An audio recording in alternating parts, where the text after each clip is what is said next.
अजमेर की कोतवाली थाना पुलिस ने चोरी की वारदात करने वाले शातिर बदमाशों को गिरफ्तार कर लिया है। आरोपियों से माल की बरामदगी कर ली गई है। पूछताछ में सामने आया कि ये शातिर बदमाश एलएलबी प्रथम वर्ष का छात्र है। उसने कई स्थानों पर चोरी की वारदात को अंजाम दिया है। अब इसके खिलाफ 19 प्रकरण दर्ज हो चुके हैं। मामले का खुलासा करते हुए अजमेर के additional SP city Mahmood Khan ने बताया कि 10 फरवरी को बेसा कॉम्प्लेक्स स्थित दुकान के मालिक पुरुषोत्तम ने रिपोर्ट दर्ज करवाई थी कि उनकी दुकान के ताले तोड़कर अज्ञात बदमाश दुकान में रखी एलईडी, कंप्यूटर और अन्य कीमती सामान चुराकर फरार हो गया। पुलिस ने इस मामले में जांच शुरू की और इस मामले में अजमेर एसपी ने भी उचित कार्रवाई के निर्देश दिए। इसके बाद एसआई भगवान सिंह के निर्देश पर टीम का गठन हुआ। अलग अलग सीसीटीवी कैमरे खंगाले गए। आरोपी अर्पण तोमर जाट को गिरफ्तार किया गया। यह मूलतः बागपत उत्तर प्रदेश का रहने वाला है और हाल में अजमेर में अधिवक्ता के रूप में किराए के मकान पर निवास कर रहा है।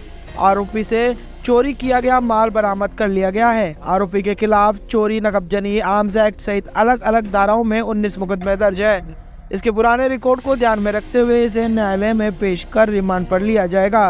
और आपको नॉलेज में भी आया था कि भैंसा कॉम्प्लेक्स से ये 10 और 11 की रात को, इसी रात को फरवरी को एक चोरी हुई थी, जिसमें काफ़ी सामान एलईडी वगैरह काफ़ी लोग गए थे, जिसमें हमारी जो स्पेशल टीम है, भगवान सिंह जी हमारे एएसआई हैं यहाँ के इंचार्ज, और सुरेश जी कांस्टेबल हैं, और वीरेंद्र जी में इंचार्ज साहब हैं, इन्होंने हमारे एसपी साहब चुनाराम जी ने विशेष निर्देश फरमाए थे इस बाबत कि इस मामले को तुरंत प्रभाव से खोला जाना चाहिए, क्योंकि वारदातें बहुत गंभीरतम रूप लेती जा रही है।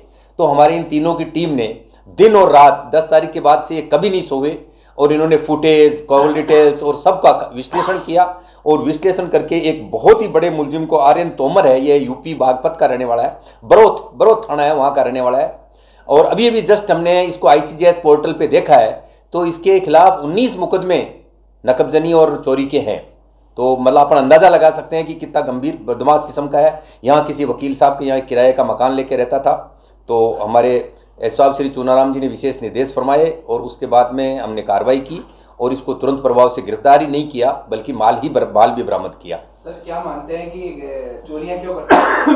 देखिए, चोरियां हो रही है, लेकिन हम इनको खोलने का भी पूरा प्रयास कर रहे हैं। अभी आपने पिछली मैंने देखा कि 25 लाख की जो सागर ज्वेलर्स की चोरी हुई थी, वो भी हमारी इस कोतवाली एरिया में हुई थी। उसमें भी माल और मुलजिम हमने सब बरामद किए थे।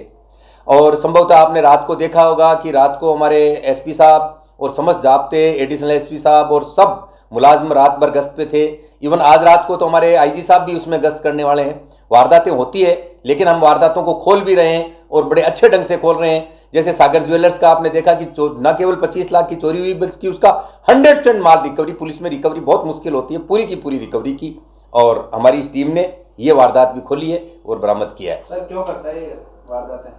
इसको प्राइमरी पैसी पूछताछ हुई है, जिसमें इस तरह की भी कोई बात नहीं आई है कि ये कोई नौसा या शौक करता है, लेकिन चूंकि रिकॉर्ड देखा है तो बड़ा गंभीर किस्म का अपराधी है, और अभी पकड़ा है और माल बरामद किया है, तो इंट्रोगेशन जारी है। इंट्रोगेशन से जैसी भी अकेला ही करता है, कोई इसका और भी टीम? अभी प्राथमिक जांच में अकेले का ही आया है, बाकी आइंदा पूछताछ जारी है। अभी 19 मुकदमों में कैसे कैसे मुकदमे हैं सर? इसमें अलग तरह के हैं, सभी तरह के मुकदमे हैं। ये तो निकालना, चोरी भी है, नकबजनी भी है, और इसी नेचर के आर्म्स एक्ट भी है। खुद ही करता है जहाँ पे भी? अभी तक तो खुद ही करता है, अभी पूछताछ हो रही है, बाकी आइंदा बाद में।